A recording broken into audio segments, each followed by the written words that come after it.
اعوذ باللہ من الشیطان الرجیم بسم اللہ الرحمن الرحیم واطیعوا اللہ واطیعوا الرسول، اور اطاعت کرو اللہ کی اور اطاعت کرو رسول کی صلی اللہ علیہ وسلم، واحذروا اور بچتے رہو، فإن تولیتم فاعلموا انما علی رسولنا البلاغ المبین، اور اگر تم پھر جاؤ گے، پیٹھ موڑ لو گے، ہمارے اس حکم سے سرتابی کرو گے، فاعلموا تو جان لو، انما علی رسولنا البلاغ المبین، کہ ہمارے رسول پر تو ذمہ داری ہے صاف صاف پہنچا دینے کی۔ یہ حکم اللہ کا ہے، اللہ کا حکم پہنچانا رسول کے ذمہ تھا، رسول نے پہنچا دیا، اپنا کام کر دیا۔ اب معاملہ ہوگا اللہ کا اور تمہارا، اللہ تم سے نپٹے گا، تم سے حساب لے گا۔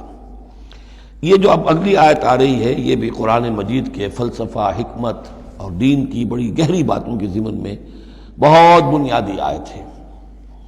اور اس کا پس منظر یہ ہے کہ جب شراب کے بارے میں اتنا سخت انداز آیا کہ یہ رجسن، گندے کام ہیں، عمل شیطان میں سے ہیں، باز آتے ہو کہ نہیں، تو بہت سے مسلمانوں کو تشویش ہو گئی کہ ہم جو شراب پیتے رہے، اتنا عرصے تک پیتے رہے، یہ گندگی تو ہماری ہڈیوں میں بیٹھ گئی ہوگی۔ آج کا کوئی شخص کہے گا کہ میرا شاید کوئی سیل بھی نہ ہو جسم کا کہ جس میں شراب کے اثرات نہ پہنچ گئے ہوں، تو میں کیسے پاک ہوں گا؟ کس طریقے سے یہ چیز جو ہے، اب یہ گندگی میرے جسم میں سے دھلے گی؟ تو یہ تشویش جو ہے اس کو رفع کرنے کے لیے، جیسے تحویل قبلہ کے وقت تشویش ہو گئی تھی کہ 16 مہینے جو ہم نے نمازیں پڑھی، اگر اصل قبلہ تھا کعبہ اور ہم نمازیں پڑھتے رہے بیت المقدس کی طرف رخ کر کے، تو وہ نمازیں تو ضائع ہو گئی۔ اور نماز ہی تو ایمان ہے، وما کان اللہ لیضیع ایمانکم، نہیں اللہ تعالیٰ تمہارے ایمان کو ضائع کرنے والا نہیں ہے۔ ایسے ہی یہاں ان کی دلجوئی کے لیے فرمایا، لیس علی الذین آمنوا وعملوا الصالحات جناح فیما طعموا، ان لوگوں پر جو ایمان لائے اور جنہوں نے نیک عمل کیے، کوئی گناہ نہیں ہے اس میں جو کچھ پہلے کھا پی چکے۔ کسی شے کی حرمت کے قطعی حکم کے آنے سے پہلے جو کچھ کھایا پیا گیا، جبکہ اس کی حرمت کا اعلان نہیں ہوا تھا، تو اس کا کوئی گناہ ان پر نہیں رہے گا، یہ کوئی ان کی ہڈیوں میں بیٹھ جانے والی شے نہیں ہے۔ یہ مورل لا ہے، یہ فزیکل لا نہیں ہے۔ فزیکل لا میں تو ہوتا ہے کہ کچھ چیزوں کے اثرات جو ہیں وہ دائمی ہو جاتے ہیں، مورل لا میں تو یہ ہے کہ بڑے سے بڑا گناہ ہو، کوہ احد جتنے گناہ ہوں، صدق دل سے توبہ کی جائے، سب صاف ہو جائیں گے۔ التائب من الذنب کمن لا ذنب لہ، گناہ سے حقیقی معنی میں توبہ کرنے والا بالکل ایسے ہے جیسے اس نے کبھی گناہ کیا ہی نہیں تھا، وہ تو نامہ اعمال جو ہے بالکل دھل جاتا ہے۔ لہذا اس تشویش کو اپنے قریب مت آنے دو۔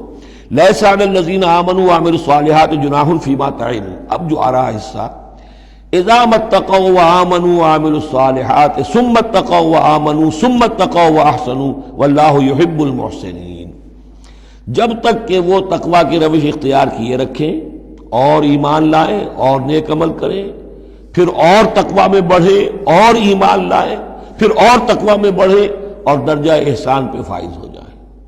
واللہ یحب المحسنین، اور اللہ تعالیٰ محسنوں سے محبت کرتا ہے۔ یہ 3 درجے ہیں اصل میں۔ ایک درجہ اسلام ہے، اللہ کو مان لیا، رسول کو مان لیا اور اس کے احکام پر چل رہے ہیں۔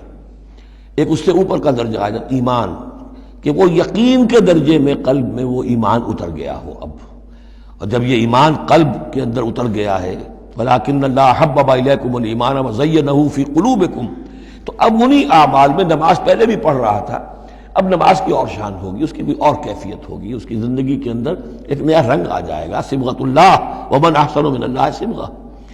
اس سے بھی آگے جا کر جب یہ ایمان اتنا گہرا ہو جائے کہ بالکل جیسے آنکھوں سے کوئی شخص کسی چیز کو دیکھ رہا ہو تو یقین ہوتا ہے، ان تعبد اللہ کانک تراہ فإن لم تکن تراہ فإنہ یراک، جب یہ کیفیت ہو جائے کہ تم اللہ کی بندگی کرو، اللہ کے لیے جہاد کرو، عمل کرو، بھاگ دوڑ کرو، اللہ کا تقویٰ اتنا ہو جائے کہ جیسے کہ تم اللہ کو اپنی آنکھوں سے دیکھ رہے ہو، تو یہ درجہ احسان ہے۔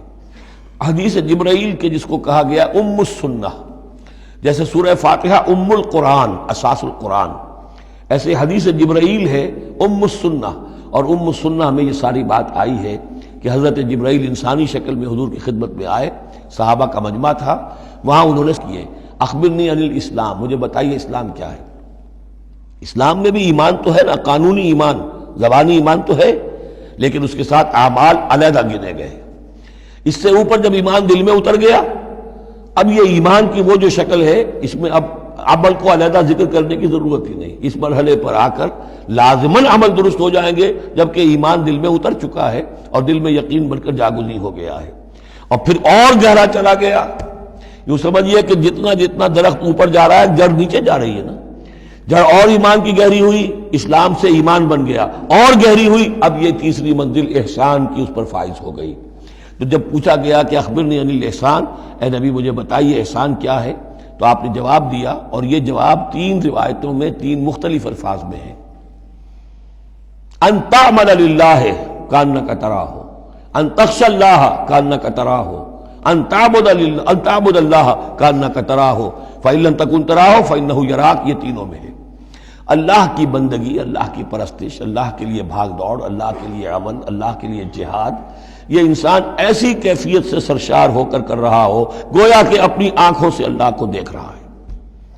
تو جب اللہ سامنے ہوگا تو کیسے کچھ ہمارے جذبات عبدیت ہوں گے، کیسی کیسی ہماری قلب کی کیفیات ہوں گی. اس دنیا میں بھی یہ کیفیت حاصل ہو سکتی ہے، لیکن یہ اگر بہت کم لوگوں کو حاصل ہو تو اس سے ایک نچلا درجہ بھی ہے احسان کا، کہ کم سے کم یہ بات ہر وقت مستحضر رہے کہ اللہ مجھے دیکھ رہا ہے.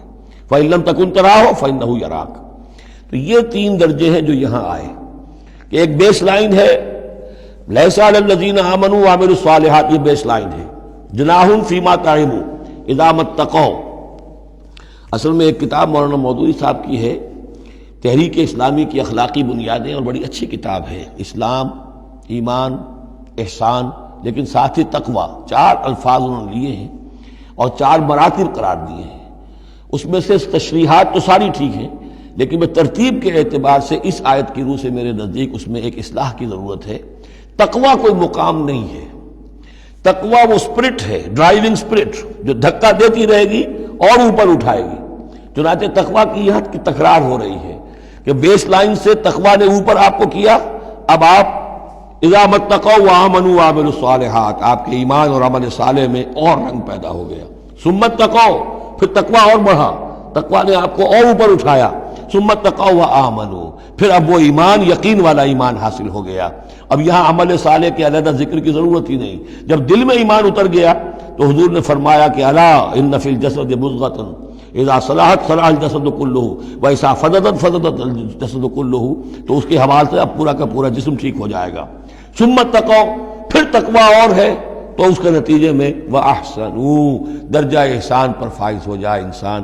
اللہم ربنا اجعلنا منہم واللہ یحب المحسنین. اللہ اپنے ایسے محسن بندوں کو، درجہ احسان تک پہنچ جانے والے بندوں کو، جیسا کہ اس سے پہلے آیا تھا عمو وسمو، ایک غلط راستہ ہے کہ اندھے ہو گئے بہرے ہو گئے، اللہ نے پھر ڈھیل دی اور اندھے ہو گئے اور بہرے ہو گئے، اللہ نے اور ڈھیل دی اور اندھے ہو گئے اور بہرے ہو گئے. ایک وہ ہے، اور ایک راستہ یہ ہے اسلام ہے، ایمان ہے، احسان ہے، اور تقوی جو ہے اس میں درجہ بدرجہ انسان کو ترقی دلاتا جا رہا ہے. صدق اللہ العظیم.